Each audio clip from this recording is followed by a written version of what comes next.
So I'm going to be talking with you about primary sources. And I'm sure you guys probably know very well and have a lot of background yourselves in finding some of those. You know, there's tremendous richness of resources out there that you can find online. Anybody have any favorites that they'd like to mention before we jump in with my list? Photos, pictures, Yeah. photographs, pictures, newspapers. So online newspaper archives, for instance. Yes. Yeah, so there's just a sort of a mind-boggling array of things out there. So we'll try to help you get a sense of how to narrow it down a little bit.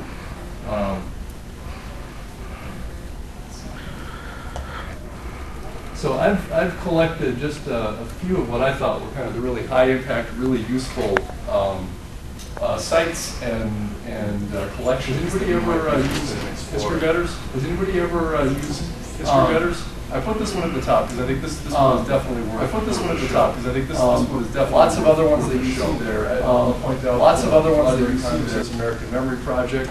We'll reference that later.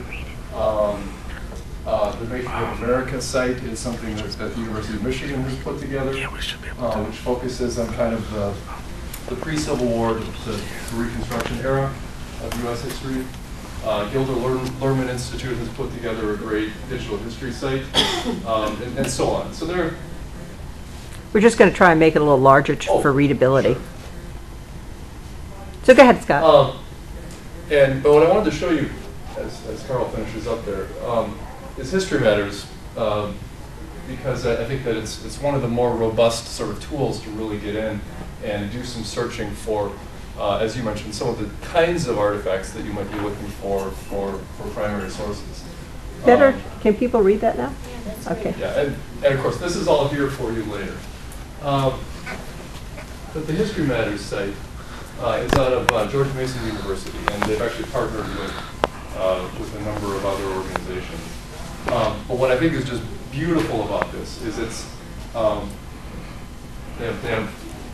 they've sort of compiled all of these primary sources, but you can do some searching by different topics. You can narrow your search by of course there's a keyword there, but you can also you can decide if you want, for instance, just oral history or just maps.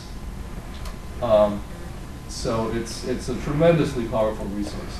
So if you were to just look to see what there is for maps out there, you get all sorts of hits. So highly recommended resource.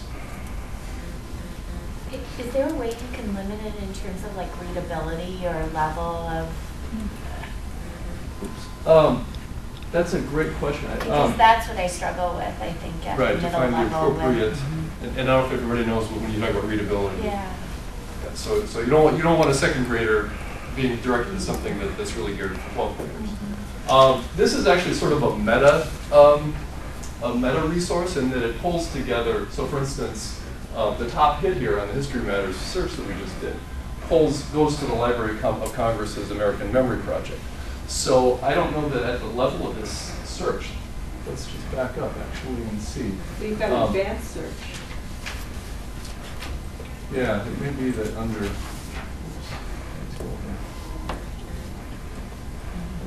Yeah,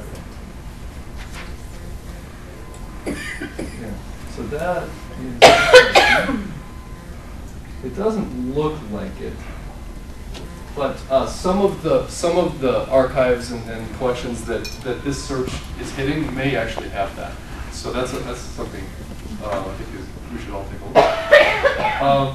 So this is I think a very interesting and useful. There we go. Get back to our wiki here.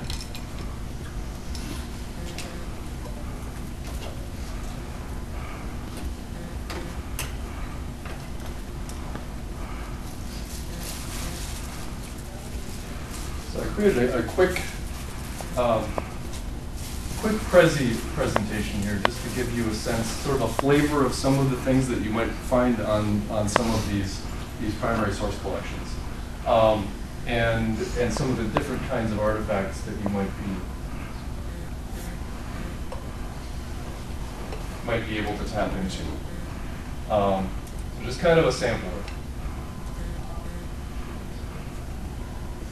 We'll call it a flyover tour. So, and as you already mentioned, there's a whole set of categories of different kinds of things that you might be looking for in terms of primary sources. Letters, you might be looking for maps, you might be looking for films, you might be looking for stuff from the 15th century all the way up to now. So I just pulled some examples. This is from a book that was written in the 1850s by a guy who was touring through the then Minnesota and Dakota territories, Christopher Columbus Andrews. And this page is available off of the Making of America's collection. He was talking, the page I just pulled up, you couldn't see it very well, but he was describing a visit to St. Paul. And I thought this was just a lovely little quote. It'll be a second Chicago is what I do not expect. He was talking about it was thriving, but he didn't expect it was going to thrive as much as Chicago.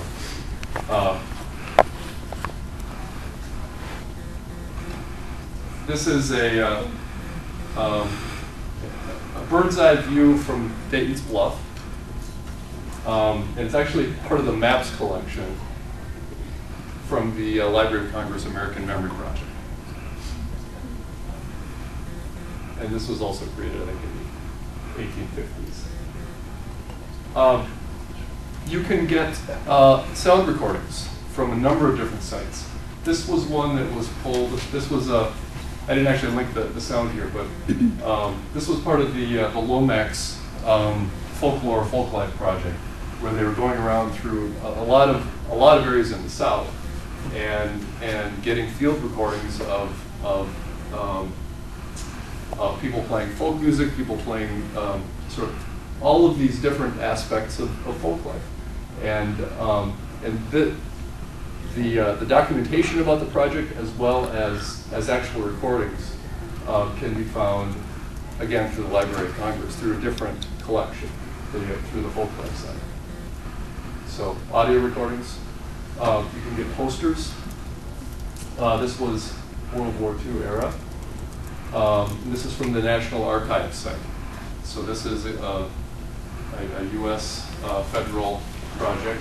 I'm going to interrupt Scott. We were playing around on our wiki earlier this morning. Yeah. I'll pretend I wasn't at a meeting while I was doing it, but I was at a meeting. And I was pulling this up, and I thought, I could print all these cool posters. They were just wonderful. Yeah. And they're just set up to be printed at either just as by 8.5 by 11 or even full poster size if you've got access to a plotter. It was really cool. And all this stuff is public domain, or there are some things that are not public domain, but that might be fair use for educational purposes. And for most of these collections, if not all, there will be some sort of a citation guideline for you related to that. You can get home movies.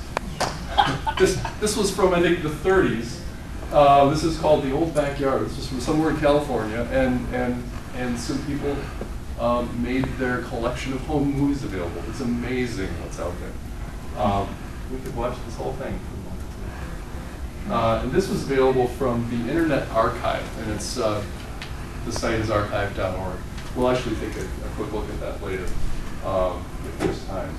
But this is one of my favorite sites. In addition to all of these films, they have ephemeral films. They have all sorts of stuff. StoryCorps, if anybody is familiar with that, this was a project that National Public Radio was involved with, collecting stories. We won't listen to this one because I think we're running a little short on time. But this is also another sound recording archive of interviews, things like that. So all of this stuff is available there. I'll just, as I'm running at the end of my 10 minutes here, I'll just point out some resources below about ways that you can evaluate these sites that you're exploring for primary sources. A lot of really good guidelines there from the. This is actually a section of the American Library Association. They're referencing user services unit has some really good guidelines. And then, just kind of as a final thought,